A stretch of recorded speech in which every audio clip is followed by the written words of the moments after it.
Hai, Assalamualaikum and selamat sejahtera. My name is Harith and I am one of the team members in Group 5 from CSC429. Now, I will continue from other presentation, and before we start, I will give a bit introduction about computer architecture and form. Computer architecture is the conceptual design and fundamental operational structure of a computer system, defining how hardware components such as the CPU, memory, cache, and system bus interact to execute instruction efficiently. AMD Zen 4 architecture is a modern processor architecture developed to deliver high performance and energy efficiency by incorporating advanced features such as improved core design, enhanced cache hierarchy, and support for newer instruction sets.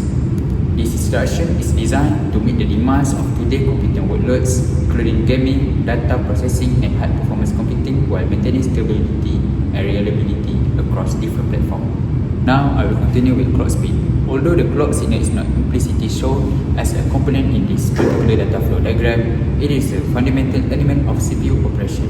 The clock signal acts as a heartbeat of computer system, coordinating all internet activities and ensuring the processor occur in a controlled and orderly manner.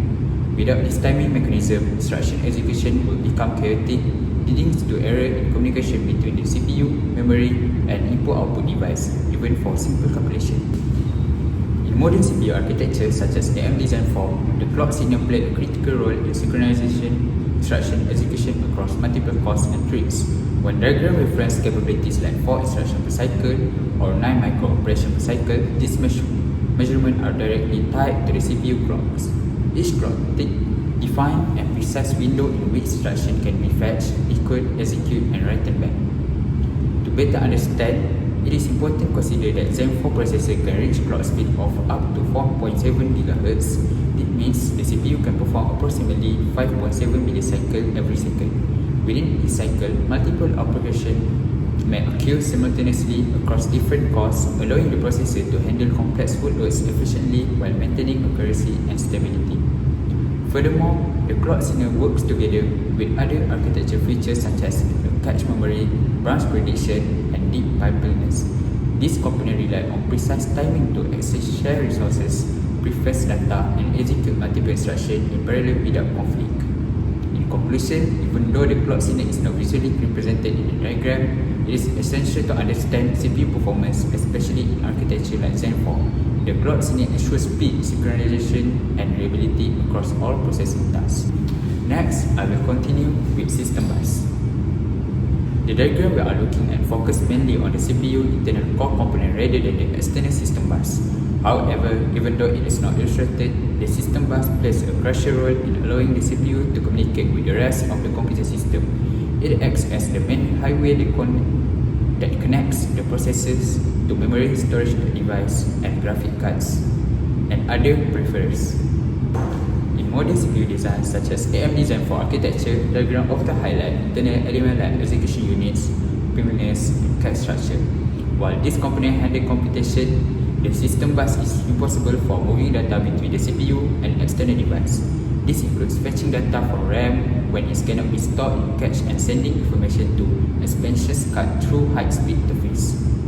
In Zen 4, class processors system bus functions are handled through technologies such as the memory bus and PCI Express, which are managed by the dedication IO or IOD. The IOD is a specialized part of the CPU package designed to manage input and output operation, ensuring fast, reliable, and low latency communication between the core dice and external component.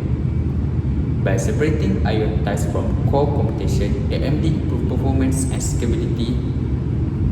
The core dice can focus entirely on execution instruction, while the IO die efficiently handle memory access and data transfer. The design prevents external communication from slowing down internal processing. Although the system bus is not shown in the core-centric diagram, it is essential to understand how modern CPU operate. Interfaces like PCI and memory bus from the backbone of the system communication enable seamless interaction between the processor and the rest of the system. Now, I will continue with cache. First, the level 1 cache, or L1 cache, is the smallest but fastest cache in the CPU. It is located directly inside each individual core. In AMD Zen 4 architecture, every core has its own private L1 cache, which is divided into two parts, 32 kilobyte instruction cache and 32 kilobyte data cache. The instruction cache store frequently used program instruction, while the data cache store frequently access data. This separation allows the CPU to fetch instruction and data at the same time, reducing delay and improving execution speed. Because L1 cache has extremely low latency, it plays crucial role in keeping the core running efficiently without waiting for slower memory. The next level is L2 cache, or we can call it as level 2 cache. It's larger than L1 but slightly slower. In Zen 4, each core has private 1 MB L2 cache, which is increased from early Zen 4 generation. The L2 cache acts as a bridge between the very fast L1 cache and the larger cell L3 cache. When data is not found in L1, the processor checks L2 before moving the slower memory, reducing cache miss and improving performance in demanding application. Finally, the level 3 cache or L3 cache is the largest cache level and is shared among multiple cores within a core complex. This shared design allows core to efficiently share data without repeatedly accessing system memory. Although slower than L1 and L2, L3 cache is still much faster than RAM, making it essential for multi-core workload like gaming and redundancy. In conclusion, these three cache levels work together to ensure fast, efficient and balance for CPU performance. Now, I will continue with other components in the CPU. First, branch prediction. Branch prediction is a vital front-end component of the CPU that helps keep instruction pipelines full. In many program, decisions such as loops and if-else statements occur very frequently. If the CPU waits for the actual result of each decision, it will waste many clock cycles and slow down execution. To avoid this, the CPU predicts which path the program will most likely be based on previous behavior. When the prediction is correct, the CPU continues execution without interruption, greatly improving performance. However, when the prediction is wrong, the CPU must discard an incorrect instruction and restart, which causes a performance penalty. This is why modern CPU use highly advanced and accurate branch prediction system. Next, the decode. The decode stage is where the CPU translates program instruction into simpler internal operation called micro operation or micro ops. Many instruction sets, especially x86, use complex instructions that cannot execute directly by hardware. Decoding this instruction takes time and energy to reduce this overhead. Modern CPUs use an operation cache, also known as a micro op cache. The op cache stores instructions that have already been decoded. When the same instructions are executed again, such as its loops, the CPU can fetch the micro ops directly from the op cache instead of decoding them again. This makes instruction execution faster and more power efficient.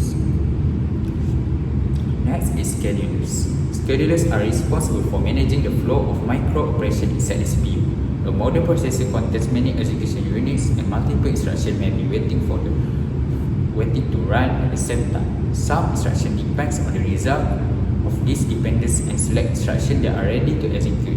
It can also change the execution order of instruction as long as the final result remains correct, a technique known as a long out of the order execution. By doing this, schedulers ensure that execution units stay busy instead of idle, which significantly improve overall CPU performance. Next is integer and floating point units. Integer and floating point units are the main execution unit of the CPU, often referred to as the number crunch. These include arithmetic logic units for integer operation, address generation unit for memory access, and floating point units for complex mathematical calculations such as multiplication and division. Once instructions are scheduled, they are sent to this unit for actual execution. Having multiple execution units allows the CPU to perform many calculations at the same time, increasing parallelism and boosting performance. Lastly is rename units and register files. Rename units and register files help the CPU achieve high instruction level parallelism. Programs with the same register name are often used, which can create false dependence between instructions. Register renaming solves this problem by mapping logical register to different physical register inside the CPU. This prevents unnecessary waiting between instructions that are actually independent. The register files store this physical register and provide very fast access to data needed by execution units. Together, these components are essential for efficient output of the order execution and high CPU performance.